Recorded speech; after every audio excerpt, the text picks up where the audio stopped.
आनंद Rathi wealth के director Rishikesh Palve, complete circle consultant, complete circle wealth के CEO क्षितिज महाजन हमारे साथ हैं। दोनों एक्सपर्ट्स का बहुत स्वागत करते हैं आज मनी गुरु के खास कार्यक्रम में। काफी इंपॉर्टेंट है दिन, क्योंकि जब हम निवेशकों की बात करते हैं तो उनके लिए काफी कुछ नया है जिस पर चर्चा करना बेहद जरूरी है। जैसा मैंने शुरुआत में बोला, म्यूचुअल फंड लाइट और एक हो गया नया एसेट क्लास। हालांकि जुलाई में, इसी साल जुलाई में इसका कंसल्टेशन पेपर आया और उसके बाद इसको ऑफिशियल रूप देने की तैयारी हुई। पहले जरा समझते हैं कि आखिरकार हम बात क्या कर रहे हैं। ऋषिकेश, जरा पहले समझाइए, ये म्यूचुअल फंड लाइट जिसकी बात हो रही है, सुनने में काफी अच्छा लग रहा है, टच काफी लाइट लग रहा है, but is it really light? क्या है ये म्यूचुअल फंड लाइट, क्या है इसकी खासियत?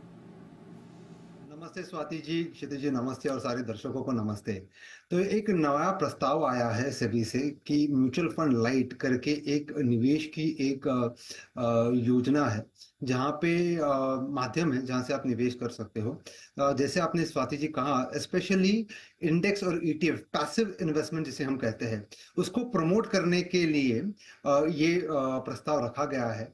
अगर आप वेस्टर्न वर्ल्ड को देखें, मेजरली यूएस या फिर यूके या फिर कई यूरोपियन कंट्रीज, वहां पे आप अगर देखोगे तो काफी पैसिव फंड्स जो होते हैं, जैसे इंडेक्स फंड्स या ईटीएफ, काफी प्रचलित है। बल्कि हमारे यहाँ पे इंडिया में इसका इतना प्रचलन हुआ नहीं है। कुछ आंकड़े कहना चाहूंगा, कुछ करीबन 1450 फंड्स अवेलेबल है इंडिया में। उसमें से केवल 315 जो है वो इंडेक्स, जो पैसिव फंड्स है, इंडेक्स और ईटीएफ है। करीबन 43 एएमसीज है, उसमें से केवल 23 एएमसीज है जो इंडेक्स फंड्स करते हैं और ईटीएफ करते हैं। तो अगर आप देखें तो सप्लाई कंस्ट्रेंट दिखाई दे रहा है। और सप्लाई कंस्ट्रेंट किस लिए दिखाई देता है? क्योंकि पैसिव फंड में इतनी आमदनी होती नहीं है, मुनाफा होता नहीं, क्योंकि एक्सपेंस रेशियोज कम होते हैं। तो एएमसी ज्यादा करके पैसिव फंड्स में निवेश करने के लिए ये नहीं करते, लेकिन एसेट्स काफी बढ़ जाते हैं उससे।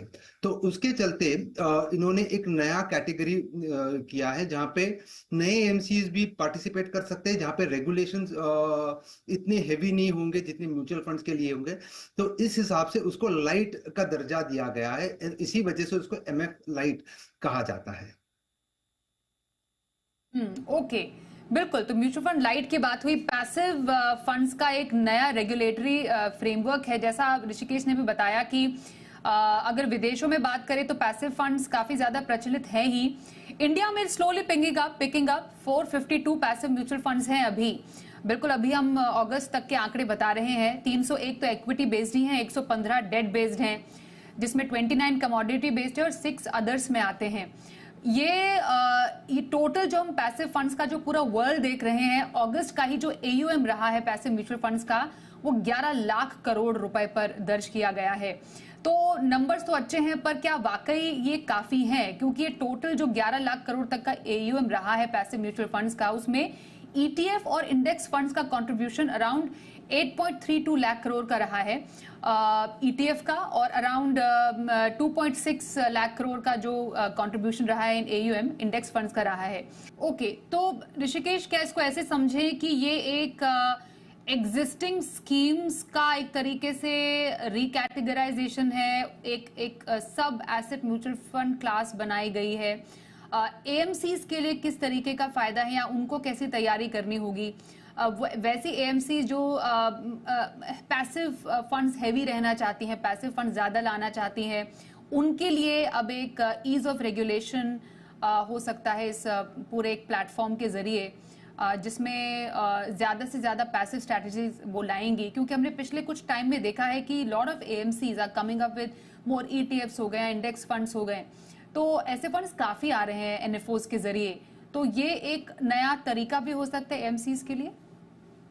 जी जरूर, ये एएमसीज के लिए एक नया तरीका होगा, एक सब कैटेगरी के हिसाब से आएगा। जैसे क्षितिज जी ने कहा कि इसकी ब्लूप्रिंट आनी बाकी है, लेकिन जिस हिसाब से हम देख रहे हैं तो ये समझ में आता है कि ईटीएफ्स जो है वो या फिर कोई पैसिव इन्वेस्टमेंट स्ट्रेटेजीज जो है, जैसे ईटीएफ्स इंडेक्स फंड्स हुए, वहाँ इसका प्रचलन काफी बढ़ गया है इंडिया में पिछले कुछ सालों में। लेकिन सारी एएमसीज पार्टिसिपेट नहीं कर रही। जैसे मैंने पहले भी कहा, करीबन 43 एएमसीज है, उसमें से केवल 23 एएमसीज है जिन्होंने पैसिव फंड्स लॉन्च किए हुए हैं। तो पेनिट्रेशन इतना हाई नहीं है, और काफी सारे लोग लॉन्च करने की फिराक में भी नहीं है, क्योंकि प्रॉफिटेबिलिटी कम होती है, जैसे मैंने पहले भी कहा था। तो नए एंट्रेंट्स आने की गुंजाइश है। अगर रेगुलेशन कंप्लायंस हैवी ना हो, लाइट हो, तो एग्जिस्टिंग एएमसीज भी लॉन्च कर सकती है, और उसका वाइड स्प्रेड हो सकता है। ये सब होने के वजह से क्या होता है, और ज्यादा निवेशक निवेश करेंगे, जिसके वजह से एयूम्स बढ़ने की गुंजाइश काफी हाई होती है। अगर एयूम्स बढ़ते हैं तो जनरली एएमसीज का वैल्यूएशन, कंपनी का वैल्यूएशन जो होता है वो एयूएम के बेसिस पे होता है। अगर एयूएम बढ़ेगा तो वैल्यूएशन बढ़ेगा। तो ये सारे चक्कर में पैसिव फंड्स का प्रचलन बढ़ेगा, और ये एक माध्यम है जहां से एएमसीज पार्टिसिपेट कर पाएगी। बिल्कुल। एक इंटरेस्टिंग जो बात है वो ये भी इसमें ऋषिकेश है कि हाइब्रिड ईटीएफ्स और इंडेक्स फंड्स, क्योंकि हमने अब तक जो ईटीएफ्स देखे हैं डेट बेस्ड ईटीएफ्स हैं, या बहुत सारे ईटीएफ्स हैं जो हम जो इक्विटी बेस्ड है, ये हाइब्रिड ईटीएफ जो हैं इसको भी लाने की बात यहाँ पर की जा रही है। क्या कॉम्पोजिशन इसमें हो सकता है, और अंडर म्यूचुअल फंड लाइट जो एक एसेट एलोकेशन है वो किस प्रकार से रह सकता है? तो स्वाति जी, यहाँ पे तीन प्रकार के आने की गुंजाइश है हाइब्रिड फंड्स। एक तो डेट ओरिएंटेड आ सकता है, जहाँ पे 25% जो है वो इक्विटी में होगा और 75% जो है वो डेट में होगा। एक बैलेंस्ड होगा जहाँ पे 50-50 का स्प्लिट रहेगा, जहाँ 50% इक्विटी और 50% डेट में रहेगा। और तीसरा जो है वो इक्विटी ओरिएंटेड होने की गुंजाइश है, जहाँ पे 75% जो है वो इक्विटी में होगा और 25% जो है वो डेट में होगा। तो ये तीन किस्म के हाइब्रिड फंड्स लॉन्च होने की पॉसिबिलिटी दिखाई दे रही है एमएफ लाइट के द्वारा। ये करने का कारण ये है कि आप जनरली देखते हो कि एसेट एलोकेशन जो है, अधिकतर लोग जो है वो अपने पोर्टफोलियो लेवल पे करते हैं, कि मानो अगर उनको इक्विटी हेवी करना है तो 70-80% जो है वो equity mutual funds, pure equity mutual funds में निवेश करते हैं, और बचे हुए 25-30% जो है वो डेट में करते हैं। लेकिन यहाँ पे क्या हो रहा है, जो बैलेंसिंग हो रहा है इक्विटी और डेट का, एसेट एलोकेशन जो हो रहा है वो स्कीम लेवल पे हो रहा है, फंड लेवल पे हो रहा है। तो इस हिसाब से ये तीन का आने की गुंजाइश है, ये तीन हाइब्रिड फंड्स के आने की गुंजाइश है।